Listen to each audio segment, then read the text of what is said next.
بۆ بەلا ڕێدابردنی ڕایگەشتی و چاواشەکردنی هاوڵاتیان لەبارەی پێکەنانی کابینەی نوێی حکومەت کەسانێکی تازە پێگەیشتوو لە سیاسەت دەیانەوێت کۆمەڵی دادگەری بخەنە بەر تانەوتە شەری خەڵک لە کاتێکدا خۆیان باش دەزانن کۆمەڵ ئەو پەرلەمان و حکومەتەی هەر لە بنەڕەتەوە ڕەت کردوتەوە کە سەر لەبەری بە ساختەکاری بنیاندراوە.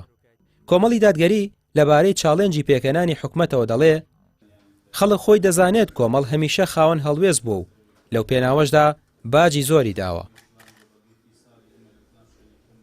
مزایداتێکی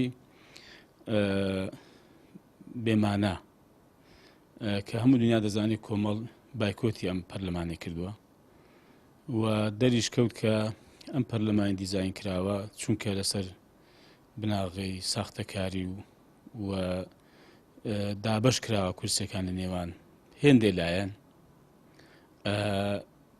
کە ناتوانێت بەڕاستی ببێتە پەرلەمانی خەڵک و ناتوانێت سەرۆکایەتێکی خۆی دابنێەوە چەند مانگە کۆتایی بە هەڵبژاردننی پەرلەمانی کوردستان هاتووە بەڵام نەتوانراوە تەنها سەرۆکایەتەکەشی دابدرێ چ جای پێکەنانی کابینێ حکومەت و دەنگدان بە سەرۆک و وەزیرەکانی کابینە و سەرۆکی هەرێم و ئەوانە.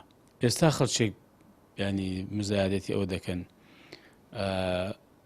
ئەگەر نەوێرم بەدەسەڵات بڵێم بەری چاو دوو برۆ ئەمن سیاست ناکەم.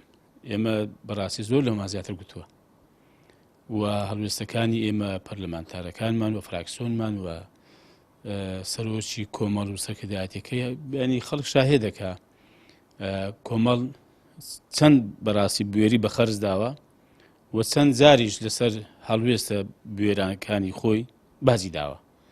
ئەوە ئێمە ئەوەژمانە ئەوە نییە کە ئێمە لەوێنین هەڵوێستمان نابێت. ئێمە لە کاتی خۆی داوە لە هەر شتێک کە پێویست بوو بێ وە لە ڕابردوو وە لە داهاتوشدا ئێمە هەڵوێستی تایبەت بە خۆمانمان دەبێت کە لە قازانجی هەرێمی کوردستان و هاوڵاتیان بێوە بەڕاستی لەم ڕۆژەوە کە بە بەرژەوەندی مازانی شەرم لە کەس ناکەین.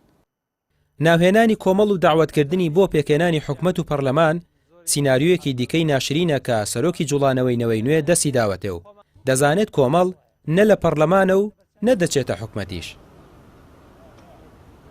ئەو بەڕێزە لەم کاتەدا کابینێ وەزعی هەرێمی کوردستان بەتایبەت لە ڕووی ئابووریەوە جۆرێک لە ناسەقامگیری هەیە دێت ئیستیغلالی عاتیفە و شعوری خەڵکەکە و جۆرێک لە مزایدە و چاواشەکاری دەستداوەتەیە کە تەسەڕوفێکی ئەتوانین بڵین ئەمە دەجالی سیاسیە بەداخەوە و ئەم تەسەڕوفە پۆپۆلیستەی دەیکات کاریگەری زۆر گەورەی لەسەر وشاری کۆمەڵگە ئەبێ لە ئایندەدا و من وایە بینم کاتێک کەسێک دێت و جۆرێک لە پێشنیارە خاتە بەردەست بەڕاستیە بێ پێشەرشت خۆی بناسێت تەنانەت من زۆر جار باسیەوەم کردو ئەبێ منداڵی و گەنجێتی خۆشی بناسێتەوە بزانی کێیە ئەو کاتێکی قسە ئەکا لەبەرەوەی هەستی مەسئولیت ئەبێ لە کەسی سیاسیدا هەبێ و من وا دەزانم بڕیارە سیاسیە چارە نووسازەکان ئەبێ لای کەسانێک بن کە خاوەندی مەبدە و پرەنسیپن کە خاوەنی بەهایەکی ئەخلاقین ئەتوانن دیفاع لە ئاکار و ئەخلاق و قوت و ژیانی هاوڵاتیان بە شێوەیەکی گشتی بکەن.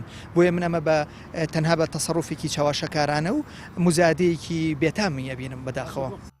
کۆمەڵی دادگەری دەڵێت ئێمە بووین دژی پەرلەمانی ساختەکراوە وەستاینەوە و بە دێژایی خولەکانی پەرلەمان دژی گەندەڵی و نادادی و نایەکسانی بووین.